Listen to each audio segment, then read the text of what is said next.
It all started in a quiet suburban neighborhood where everything seemed to run like clockwork. Lawns were always trimmed just right, mailboxes matched in color, and neighbors greeted each other with polite waves on their morning walks. I moved in a few years ago, drawn by the peace and the sense of community. My job allowed me to work remotely, and I appreciated the calm routine, coffee on the porch, classical music drifting from my speakers, and the satisfaction of watching the seasons change through my home office window. The homeowners association here had its quirks, sure, but nothing out of the ordinary. Occasional reminders about garbage bins and lawn lengths, the usual stuff.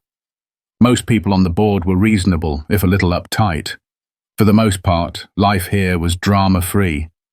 That all changed the day Karen moved in. She arrived with a bang. Literally. A moving truck sideswiped a neighbor's decorative mailbox during her first hour on the street, and she didn't even apologize. She had this sharp, commanding voice that carried like a megaphone and made sure everyone knew she'd been unanimously elected as the new HOA president within a month. Her son, a tall, smug 20-something with mirrored sunglasses and a permanent scowl, wasn't any better. He strutted around like he owned the block, always name-dropping his mother and acting like he was next in line for the throne. I should have trusted my gut when I first saw them. Something about the way they looked at the neighborhood, like it was theirs to conquer. I didn't realize then just how far their entitlement would go. Not until her son set his eyes on something that didn't belong to him. Something shiny. Something expensive. Something parked right in my driveway. That's when the real trouble began. Karen wasn't just any difficult neighbor. She was the kind of person who seemed to wake up every morning with a mission to control everyone around her. She had a clipboard in one hand and judgment in the other, inspecting lawns as if she were preparing for a military inspection. She dressed like she was attending a power meeting, even if she was just walking her tiny yapping dog, and she never missed a chance to remind us that she was the president of the HOA. Not that anyone voted for her. Apparently she claimed the position after the previous president moved away, and no one else wanted the responsibility. That small detail didn't stop her from acting like she had been democratically elected by a landslide. Her first few weeks were marked by a sudden wave of new HOA rules, all bearing her signature. Decorative garden flags were banned. Wind chimes were deemed auditory pollution. One woman down the street got written up for having too many flower pots on her porch. Karen's reasoning? It disrupted the visual harmony of the neighborhood. She threw that phrase around like it was gospel, as if she were the final authority on what peace and order should look like. Then there was her son. He rarely spoke in full sentences, preferring instead to communicate through glares and condescending one-liners. When he did talk, it was always about cars, money, or power, none of which he actually seemed to possess. He didn't work, at least not as far as anyone could tell. He lounged around the front yard, shirtless during the day, blasting music from his phone and barking at delivery drivers for pulling into their driveway. And if anyone dared to question him, he had one favorite comeback. "My mom runs the HOA. We make the rules here." He was the kind of young man who believed status was inherited, that power could be borrowed simply by association. His confidence wasn't earned, it was absorbed, soaked up like a sponge from the way his mother walked through life. He strutted around like he was the sheriff of our little street, tossing his mother's title around like it gave him diplomatic immunity. I once overheard him talking to a teenage neighbor, boasting that he didn't need a job because he was next in line to run the whole block. It would have been funny if it wasn't so disturbing. You could see the way they fed off each other, Karen puffed up by her imaginary authority, her son empowered by her delusions. Together, they created a storm of arrogance and self-importance that most neighbors tried to quietly avoid. But I had something they wanted, or, more specifically, I had something her son decided should belong to him. And once his eyes landed on my new car, the boundaries of common decency began to dissolve. What happened next turned our quiet cul-de-sac into the setting of a story I never thought I'd be part of. It was a clear Saturday morning when the delivery truck pulled up with my new car. I'd worked hard for years, saved diligently, and finally rewarded myself with something I'd always dreamed of, a sleek, obsidian black Mercedes-Benz E-Class coupe. It shimmered under the sun like a polished jewel, all curves and power, with that unmistakable emblem catching the light just right. As the keys landed in my palm and the engine gave its first purr, I felt a swell of pride I rarely allowed myself to feel. It wasn't just a car, it was a symbol of discipline, effort, and finally letting myself enjoy the fruits of my labor. The neighbors noticed too. A few came by to admire it, offering warm congratulations and harmless envy. But there was one reaction that stood out. From across the street, Karen's son stared at the car like it was something he'd been personally robbed of. He stood there, arms crossed, expression twisted somewhere between disbelief and disgust. I gave him a polite nod, but he didn't return it. Instead, he just muttered something under his breath and walked back into the house. Later that day, as I was wiping down the hood, he wandered over. No greeting, no smile, just that arrogant tilt of his head and a raised eyebrow. "Didn't think someone like you would be driving that," he said flatly. I wasn't sure what he meant by "someone like you," but the tone didn't sit right. I chuckled and replied, "Well, dreams do come true," hoping to end the conversation there. But he didn't move. He circled the car slowly, eyes scanning every inch like he was appraising it. Then he looked me dead in the eye and asked, "How much did you pay for it?" I dodged the question with a smile and said, "More than I should have, less than I wanted to." From that moment on, I could feel his eyes on it every time I pulled into the driveway. Sometimes he'd stand outside pretending to be on his phone, but his gaze was fixed on the car. It wasn't admiration, it was possession, obsession.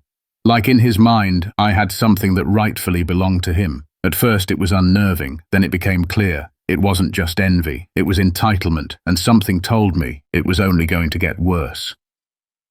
About a week after I brought the Mercedes home, I received an official-looking envelope in my mailbox. The HOA logo was printed in bold across the top, and the contents made me blink in disbelief. According to the letter, my car was a disruption to the visual balance of the neighborhood and did not align with the community's preferred image of modest, family-friendly vehicles. It was absurd. The HOA had never regulated the kind of cars residents could drive. People owned trucks, SUVs, even a bright yellow Mustang down the block. But apparently, my black Mercedes was suddenly the outlier. I knew exactly where it came from. I walked over to Karen's house that evening, letter in hand. She opened the door with a tight-lipped smile, arms already folded like she'd been expecting me. I asked if she was serious about the letter, if this was some kind of mistake. She didn't flinch. "The HOA has standards to maintain," she said. "We want this neighborhood to reflect values of humility and harmony. A flashy luxury car sends the wrong message."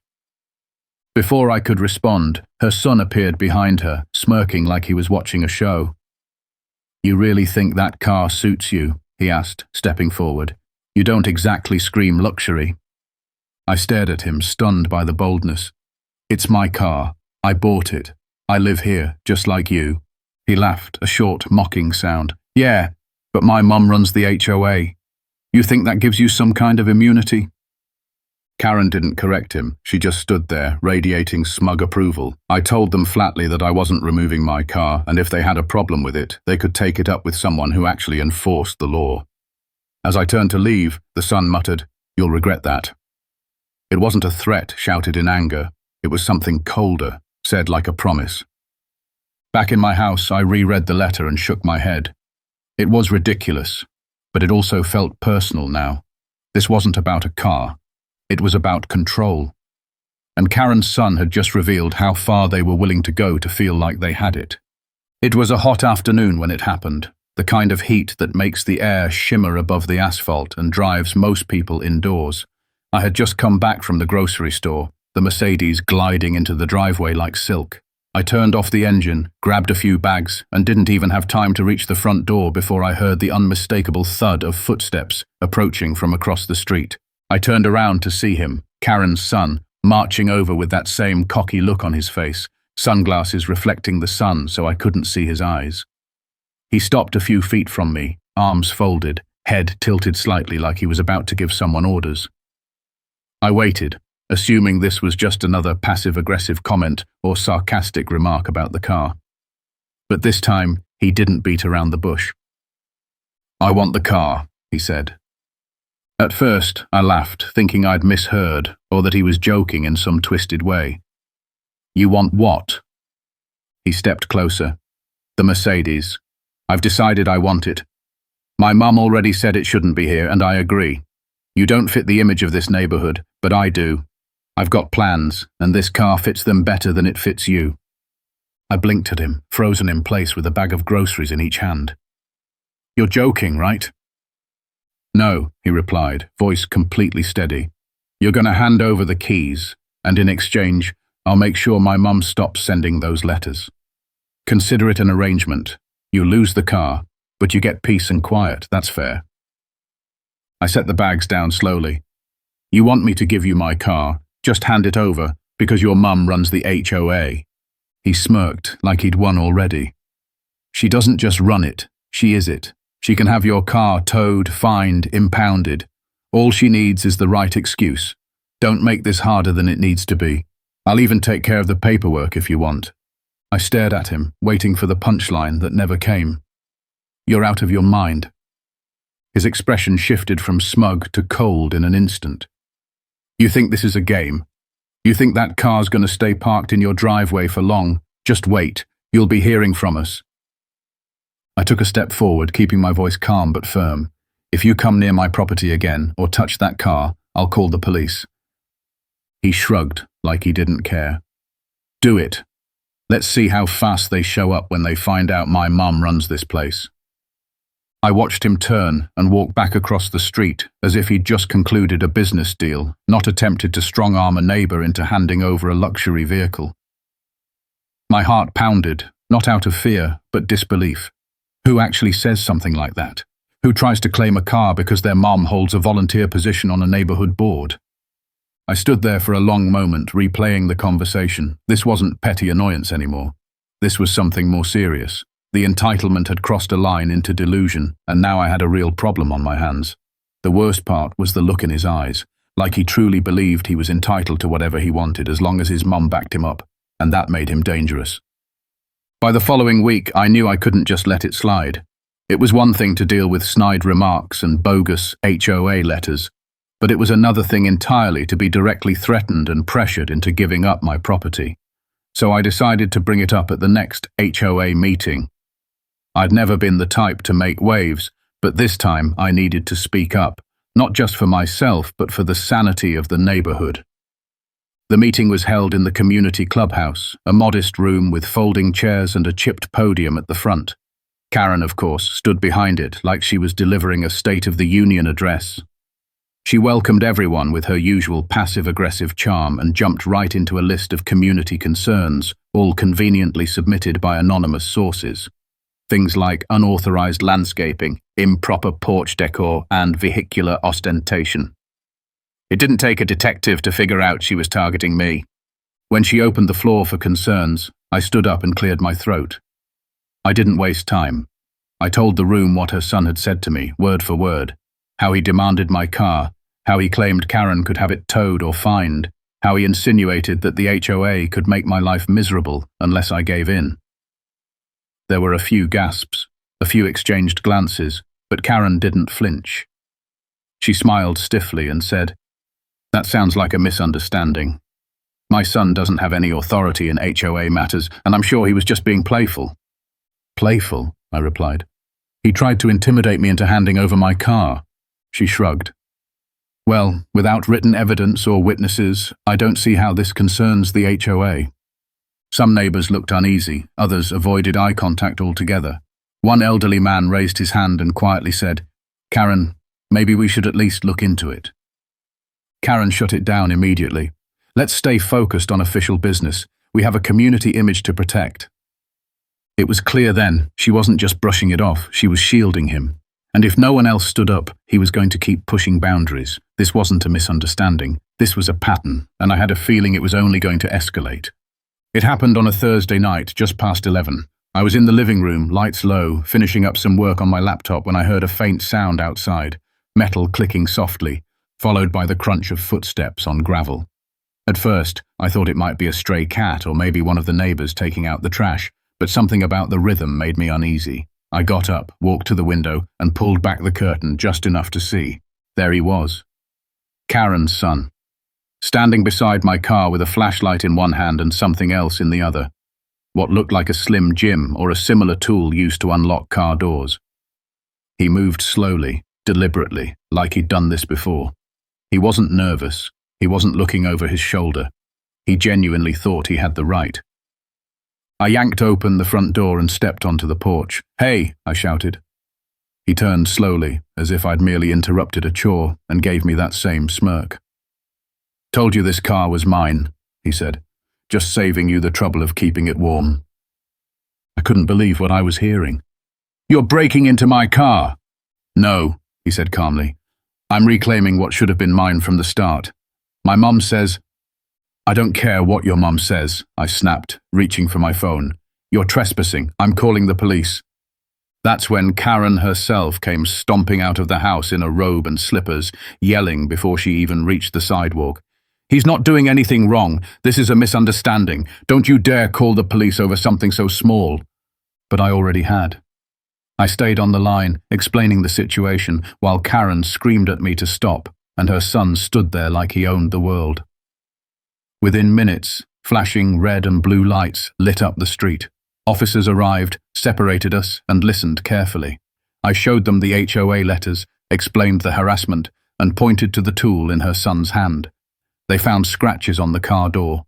As they placed him in handcuffs, Karen shouted, "You're making a mistake. I run this neighborhood." But the officers didn't blink. They simply nodded and drove him away. The following morning, the neighborhood buzzed like never before. It was as if everyone suddenly remembered they had errands to run or lawns to water just so they could catch a glimpse of Karen's house. The sight of her son being handcuffed and placed in the back of a police cruiser had sent a shockwave through the street. Whispers passed between front porches and driveways. For once, the topic wasn't about someone's grass being an inch too long. It was about accountability, finally catching up with someone who thought they were untouchable. I sat on my porch with a cup of coffee, watching Karen pace back and forth behind her screen door, talking furiously on the phone. Every few minutes she glanced across the street at me, her glare sharp enough to cut glass. But I didn't flinch. There was nothing left to say. Her son had been caught red-handed, trying to break into my car, and the police hadn't hesitated to act, regardless of her title or attitude. Later that day, I received a call from the local precinct. The officer who responded the night before gave me a rundown of the charges being filed: attempted theft, trespassing, possession of burglary tools, and harassment.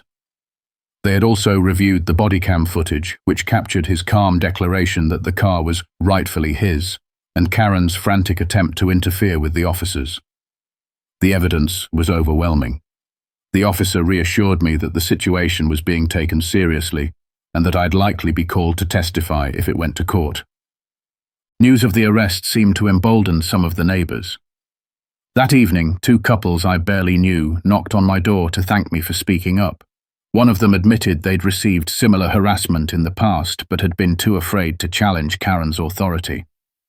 Another neighbor mentioned a previous incident where her son had yelled at a delivery driver and threatened to have him banned from the neighborhood.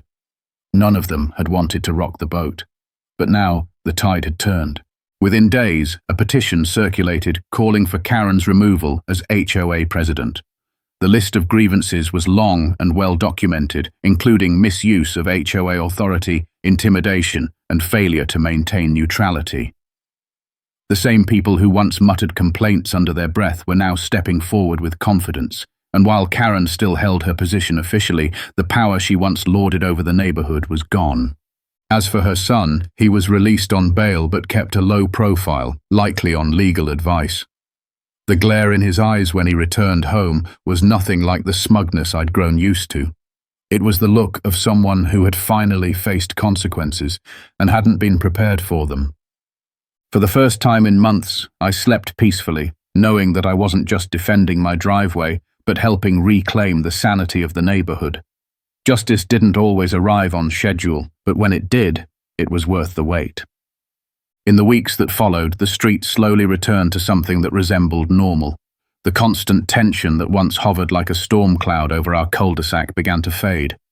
Neighbors who used to keep to themselves started chatting more openly during morning walks or while watering their lawns. It was as if a collective breath had finally been released, like we were all waking up from a strange, exhausting dream. Karen no longer strutted around with that air of unchecked authority. Her daily patrols with the clipboard vanished, replaced by hurried trips to her car with her head down. She didn't wave, didn't make eye contact, and most noticeably, she didn't speak. Her son was rarely seen outside. On the rare occasion he was, he moved quickly and avoided conversation. The house across the street, once a fortress of smug entitlement, now sat quietly behind drawn blinds and a patchy lawn. The HOA, now under intense scrutiny, scheduled a new election. Karen declined to run. A soft-spoken retired teacher was nominated instead, someone everyone trusted and respected. With that change came a shift in tone, fairer policies, real transparency, and a sense of community that had been missing for far too long. As for my car, it stayed right where it belonged. I polished it every weekend, not out of spite, but as a quiet reminder of everything I had fought to protect, not just a vehicle, but the principle of standing your ground when it truly matters. People waved as they passed, and for the first time in a long while, I felt proud to live here again. Sometimes the line between order and tyranny is thinner than we think, but every now and then, all it takes is one person saying enough to pull everything back into balance. Looking back, it still amazes me how something as simple as owning a car could ignite such chaos. But it was never really about the Mercedes. It was about power, ego, and the belief that authority, no matter how shallow, could be used to bully and manipulate. Karen and her son weren't just annoying neighbors. They were a reminder of how dangerous unchecked entitlement can become when no one stands up to it. I didn't plan to be the one to push back. I wasn't looking for a fight. But sometimes doing the right thing doesn't start with a bold act. It starts with saying no when someone crosses the line. And once that first step is taken, others follow. The funny part? I still get compliments on the car, not just because it's sleek or stylish, but because it now stands for something more than just luxury. It's a symbol of resilience in the face of pressure, and a reminder that silence only empowers the wrong people. Justice may not always come easily or quickly, but it does come when truth is louder than fear. And in the end, that's what really drives us forward, not the engine, but the principle.